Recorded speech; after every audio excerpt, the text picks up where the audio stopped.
ಇನ್ನು ಕಲ್ಯಾಣ ಕರ್ನಾಟಕಕ್ಕೆ ಹಾಗೂ ಅದರ ಅಭಿವೃದ್ಧಿಗೆ ಪ್ರತ್ಯೇಕ ಸಚಿವಾಲಯ ಸ್ಥಾಪನೆಗೆ ಈಗ ನಿರ್ಣಯವನ್ನು ಕೈಗೊಳ್ಳಲಾಗಿದೆ.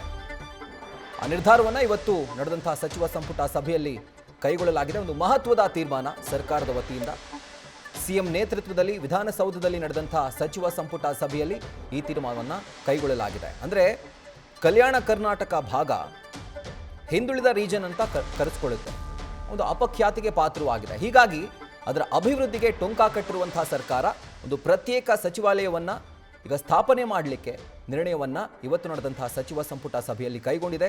ಸಿಎಂ ಸಿದ್ದರಾಮಯ್ಯ ಅವರ ನೇತೃತ್ವದಲ್ಲಿ ಒಂದು ಸಚಿವ ಸಂಪುಟ ಸಭೆ ಆಯಿತು ಹಾಗೂ ಆ ಸಭೆಯಲ್ಲಿ ಒಂದು ಮಹತ್ವದ ಒಂದು ನಿರ್ಧಾರವನ್ನು ಸರ್ಕಾರ ಕೈಗೊಂಡಿದೆ. ಡೀಟೇಲ್ಸನ್ನು ಕೊಡ್ತಾ ಹೋಗ್ತಾರೆ ನಮ್ಮ ಪ್ರತಿನಿಧಿ ಹರೀಶ್. ಇದರ ಕುರಿತಾಗಿ ಹರೀಶ್, ಅಭಿವೃದ್ಧಿಗೆ ಪೂರಕವಾಗಿ ಅಂದರೆ ಅಭಿವೃದ್ಧಿ ಆಗಬೇಕು ಅಂತ ಹೇಳಿ ಪ್ರತ್ಯೇಕವಾಗಿ ಒಂದು ಸಚಿವಾಲಯ ಸ್ಥಾಪನೆ ಮಾಡಲಾಗ್ತಾ ಇದೆ. ಸೊ ಈ ಒಂದು ಸಚಿವಾಲಯದಿಂದಾಗಿ ಅಲ್ಲಿನ ಸಮಸ್ಯೆಗಳಿಗೆ ಮುಕ್ತಿ ಸಿಗುತ್ತಾ ಅಂತ? ರಾಹುಲ್, ಬಹಳ ಮುಖ್ಯವಾಗಿರುವಂತದ್ದು ಕಲ್ಯಾಣ ಕರ್ನಾಟಕ ಅಭಿವೃದ್ಧಿಗೆ ಸಂಬಂಧಪಟ್ಟಂಗೆ ಒಂದು ಸ್ಪಷ್ಟ ತೀರ್ಮಾನ ಕೈಗೊಳ್ಳಬೇಕಾದಂತ ಒಂದು ಸರ್ಕಾರದ ಮಟ್ಟದಲ್ಲಿ ಅನಿವಾರ್ಯತೆ ಕೂಡ ಉದ್ಭವ ಆಗ್ತಿತ್ತು. ಹಾಗಾಗಿ ಕೂಡ ಆ ಭಾಗದ ನಾಯಕರು ಎಲ್ಲರೂ ಕೂಡ ಇದನ್ನ ಆಗ್ರಹ ಮಾಡ್ತಾ ಇದ್ರು. ಪ್ರತ್ಯೇಕವಾಗಿ ಒಂದು ಸಚಿವಾಲಯವನ್ನು ಸ್ಥಾಪಿಸಬೇಕು ಅನ್ನುವಂತಹ ಒತ್ತಾಯವನ್ನು ಕೂಡ ಮಾಡ್ತಾ ಇದ್ರು. ಆದ್ರೆ ಎಲ್ಲೋ ಒಂದ್ ಕಡೆ ಏನಪ್ಪಾ ಕಲ್ಯಾಣ ಕರ್ನಾಟಕ ಅಭಿವೃದ್ಧಿ ಮಂಡಳಿ ಅನ್ನುವಂಥದ್ದು ಏನು ಅಸ್ತಿತ್ವದಲ್ಲಿತ್ತು, ಆ ಮೂಲಕ ಅಭಿವೃದ್ಧಿ ಮಾಡುವಂತ ನಿಟ್ಟಿನಲ್ಲಿ ಕೂಡ ಇಷ್ಟು ವರ್ಷಗಳ ಕಾಲ ನಡೀತಾ ಇತ್ತು.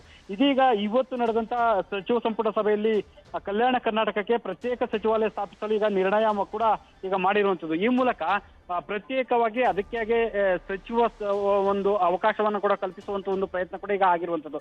ಹಾಗಾಗಿ ಒಂದು ಪ್ರತ್ಯೇಕವಾಗಿ ಸಚಿವಾಲಯ ಸ್ಥಾಪಿಸುವ ಮೂಲಕ ಕಲ್ಯಾಣ ಕರ್ನಾಟಕದ ಎಲ್ಲಾ ಜಿಲ್ಲೆಗಳಿಗೂ ಅಭಿವೃದ್ಧಿಯನ್ನು ಮಾಡಬೇಕು ಅನ್ನುವಂತ ನಿಟ್ಟಿನಲ್ಲಿ ಸಚಿವ ಸಂಪುಟ ಸಭೆಯಲ್ಲಿ ಮಹತ್ವದ ತೀರ್ಮಾನವನ್ನು ಕೂಡ ಈಗ ಕೈಗೊಂಡಿರುವಂತದ್ದು.